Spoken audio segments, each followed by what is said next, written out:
Hello, guys. So, for today's lesson, we're gonna talk about our novel, Mr. Popper's Penguin. Um, so, before March break, we stopped at chapter 5. So, up to date, we learned that Mr. Popper is a house painter and he's gonna stop working for the winter because there's no work for him to do painting homes during the winter. We've learned that he is a lover of anything that has to do with exploring the world, but particularly he loves the Arctic and Arctic explorers and Arctic animals. So one of Mr. Popper's heroes is an explorer by the name of Admiral Drake.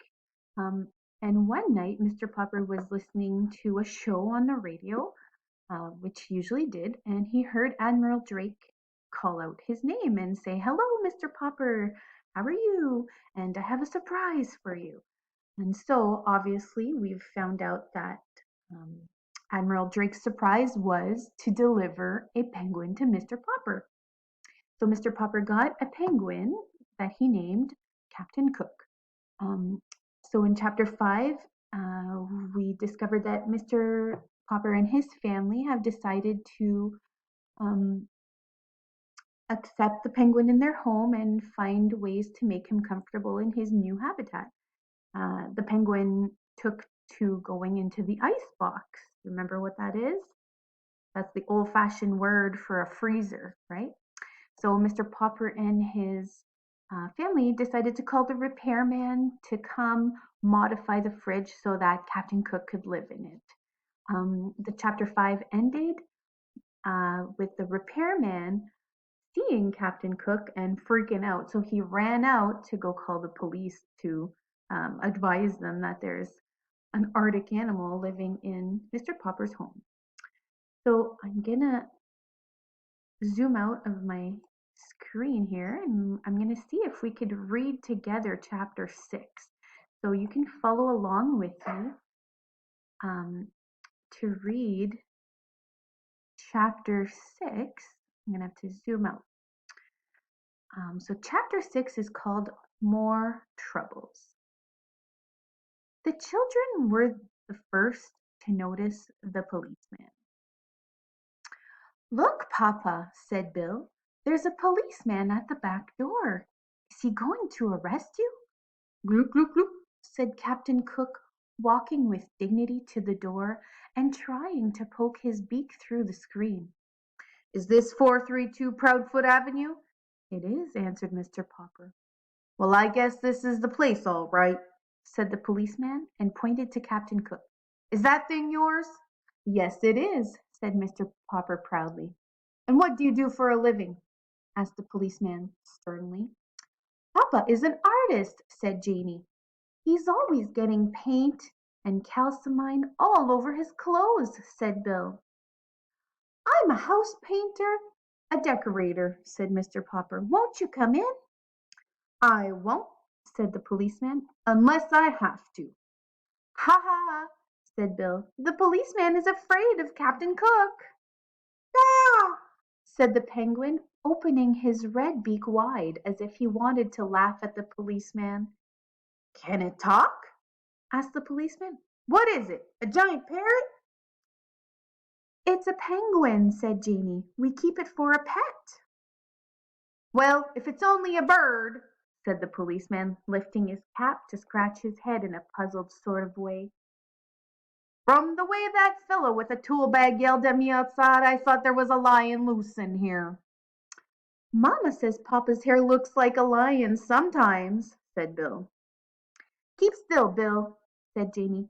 "The policeman doesn't care how Papa's hair looks."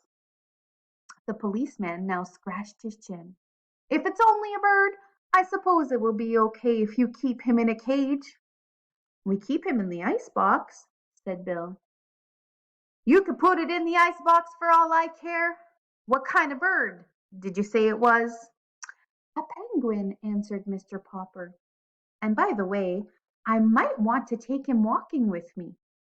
Would it be all right if I kept him on a leash?" "I tell you," said the policeman. Honestly, I don't know what the municipal ordinance about penguins is, with or without a leash, on the public streets. I'll ask my sergeant. So an ordinance, this is our vocabulary word for this chapter, and this means like a law, something that is written down, so it's you have to follow it. Okay, and a synonym for that is the law. All right, so the police officer is going to ask his sergeant if Mr. Popper can walk Captain Cook on a leash. Maybe I ought to get a license for him, suggested Mr. Popper. Certainly big enough for a license. I tell you what to do. You call up the city hall and ask them what the ruling about penguins is. And good luck to you, Popper. He's kind of a cute little fellow at that. Looks almost human. Good day to you, Popper, and good day to you, Mr. Penguin. When Mr. Popper telephoned the city hall to see about a license for Captain Cook, the penguin did his best to disconnect the telephone by biting the green cord. Perhaps he thought it was some new kind of eel. But just then Mrs. Popper came back from market and opened a can of shrimps so that Mr. Popper was soon left alone at the telephone.